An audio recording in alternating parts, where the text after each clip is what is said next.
Well, it's great to win 2 in a row.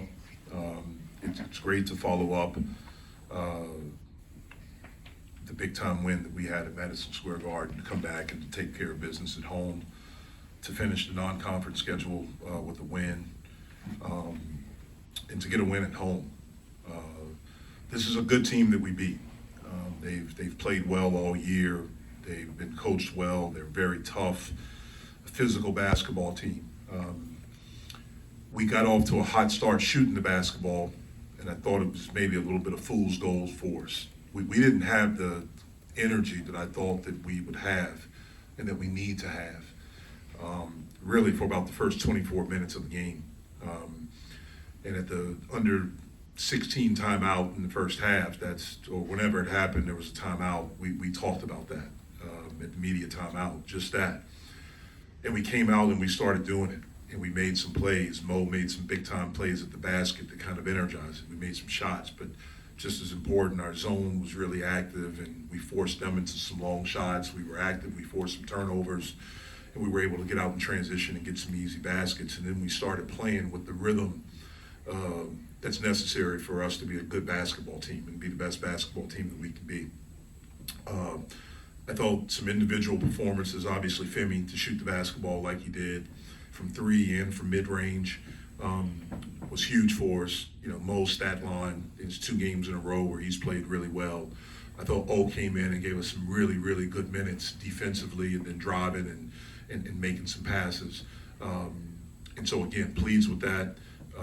We'll get a much needed break for our guys. They'll get a chance to go home for a few days. And then we'll resume back Christmas Day. That evening we'll get together and then start getting prepared for the next game. Jeff, as a coach, how do you approach a young player, especially one as important to your team like Femi, when he's coming off of the shooting performance that he had against St. John's? How do you kind of try to talk to him, or maybe keep his confidence up, or talk him through things? Well, we just talk. We talk. I mean, as long as they're good shots, and guys have to understand what's a good shot for one person may not be a good shot for someone else. Time and score, all those things factor into it. But Femi knows that we have a lot of confidence in him. And sometimes you just don't make shots. And that happens. And I think, good players have convenient amnesia. You forget about it and you don't let it affect you. And I'm glad he didn't allow it to affect him today. Jeff, you often talk about valuing the basketball. You guys only had 6 turnovers in this game. You look at the season. What went into that did you see that was different both in the game and how you guys approached it? Well, I thought, again, we were stronger with the basketball. They didn't really pressure. Like they don't really pressure. They don't pick you up full court or in passing lanes. So we were able to make plays, to make passes and do that without the rest. I was a little bit concerned because in watching them on tape, they've been very aggressive in ball screens. And I think their game plan was to make a shoot. They went under. They backed up. And so I thought that helped us out a little bit. And then when they started to do it, I thought we had counters to it, some things that we worked on, getting rid of the basketball quickly, meeting passes, being strong, making the easy pass, the pass that's right in front of you, and making those plays.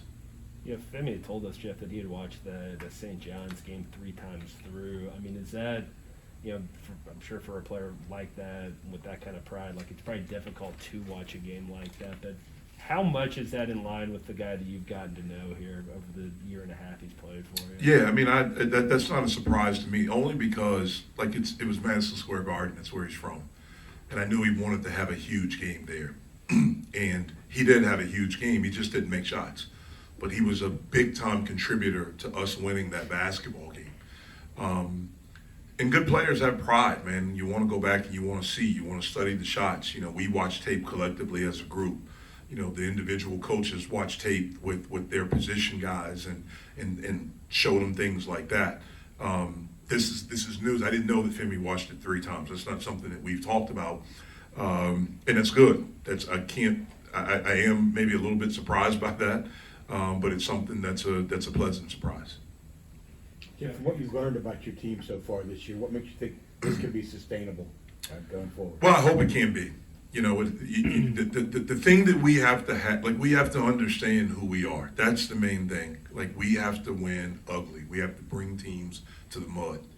We are very inconsistent, and that may be, a little bit too much, but we're really inconsistent shooting the basketball. That's who we've been all year. We've struggled with turnovers. That's who we've been. But when we play hard and we play together and we play tough and we play smart, we give ourselves a chance to win. And those are the things that have to be there, regardless of if a shot is going in or anything like that. Like, we have to do that. We have to be connected. We have to be tough. Like, we have to do that, and we have to understand that we have to defend. We have to defend collectively as a group, individually. We have to do that, and then we have to finish it with rebound. Jeff, you mentioned a couple weeks ago about wanting more aggressive play from Mo. Is this what you're talking about? You've seen him recently? Yeah, I mean, these past two games, he's played with more force. And it really started with Colgate, that play that he had at the end when we were down 3, when he drove it and got the end one. He played through contact right there. A lot of times Mo has avoided contact. And so to see him attack the rim like he did today was really, really good. Look, he'll make a 3. Hopefully he'll make more.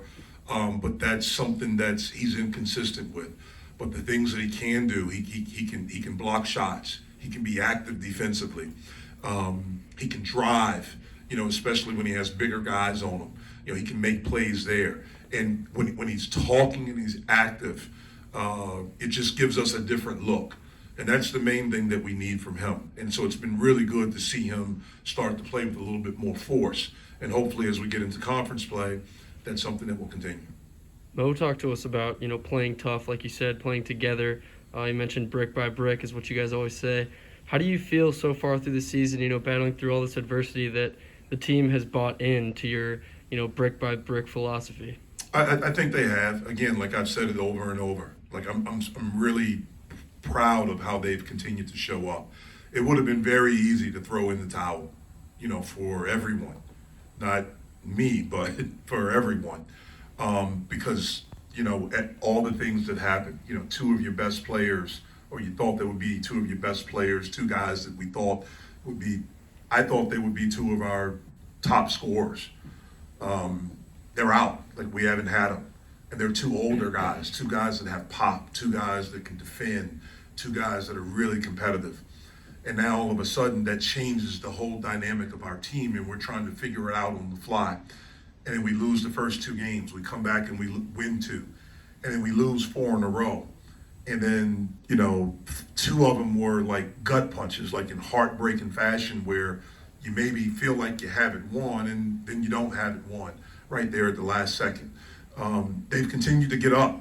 They've continued to get off the mat. They've continued to show up every day, and they've tried to get better. When we lost here to Minnesota, I thought the next couple of practices that we had were maybe 2 or 3 of the best practices we had all year. And we go down to Virginia, and again, gut punch. And again, we came back, we had a positive attitude, they showed up, they were willing to listen and to get better, and we got better. And we won. We didn't handle that correctly after we won, and we didn't have a great performance against a really good Monmouth team. But then through exams, through everything that was going on, we go to Madison Square Garden in that environment, and we're tough, we're together, we fight, we're strong, and we make a play. And then to finish that off here, is something that hopefully we can continue to build on.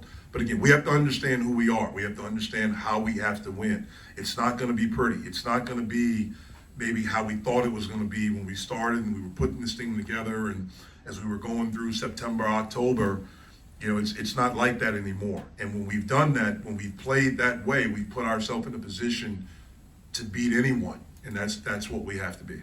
How much does it seem like guys have embraced that, Jeff, about having to kind of, muck things up or play ugly, I guess, for lack of a better term? They have to, because that's the only way. Like, there's nothing that's pretty about us. We had some pretty plays today, and winning is pretty. Like the last couple of plays against St. John's were beautiful.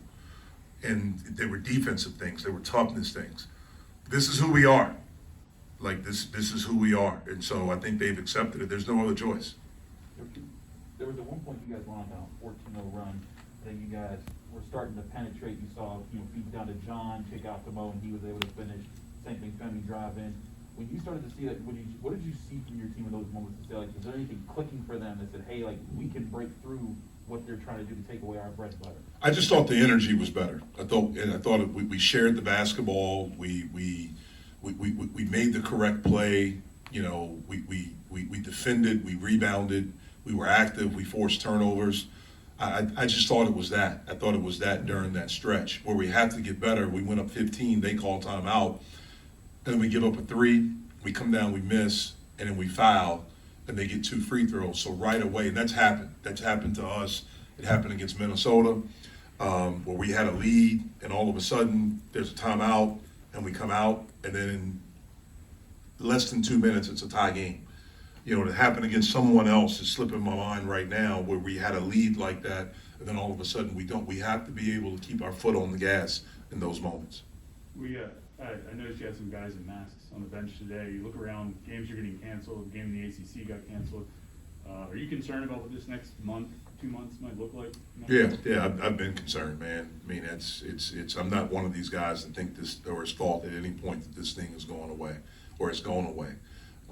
So yeah, I am concerned. I am concerned. We're in a very dangerous time right now, and we need everyone to be safe and just follow whatever protocols that your state or your city or whatever it is there, because we want everyone to stay healthy.